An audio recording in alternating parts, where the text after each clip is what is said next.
রপ্তানি বহুমুখী করতে ব্যবসায়ীদের নীতি সহায়তা দেওয়ার আশ্বাস দিয়েছেন প্রধানমন্ত্রী তারেক রহমান। দুপুরে সচিবালয়ে তৈরি পোশাক খাত ব্যবসায়ীদের সঙ্গে প্রধানমন্ত্রীর বৈঠক শেষে একথা জানিয়েছেন বিজিএমইএ সভাপতি মাহমুদ হাসান খান বাবু। উদ্যোক্তাদের সঙ্গে সৌজন্য সাক্ষাতে দেশের ব্যবসা পরিস্থিতি নিয়েও আলোচনা হয়েছে বলে জানান তিনি। বিজিএমইএ সভাপতি বলেন, জ্বালানি নিরাপত্তা এবং আইনশৃঙ্খলা পরিস্থিতি নিয়ন্ত্রণে থাকলে ব্যবসা ভালো করা সম্ভব।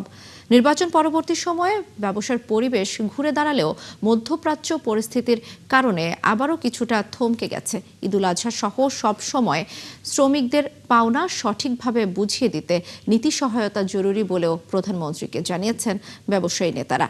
এ সময় বিকেএমইএ সভাপতি মোহাম্মদ হাতেম বলেন, বন্ধ কারখানা চালু করার বিষয়ে সরকারকে সাধুবাদ জানিয়েছেন উদ্যোক্তারা।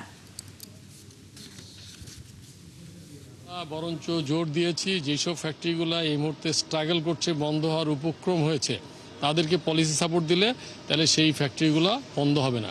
তো উনি এটার ব্যাপারে বলেছেন যে এটাও অবশ্যই দুইটাই একই সাথে দেখা হবে এবং আমাদের রেকমেন্ডেশনটাকে একটা গুরুত্ব দেওয়া হবে। ট্যাক্সের বিষয়টা বলেছি, ট্যাক্স বর্তমান যে সিস্টেম আছে এটাকে আরও সহজ করার জন্য ট্যাক্সের সিস্টেমটাই আমি মনে করি যে বর্তমানে যে সিস্টেমটা আছে এটা সঠিক না এবং এটা অনেকটা আমি বলবো অনৈতিক বেআইনি আইন করে রেখেছে সেখানে।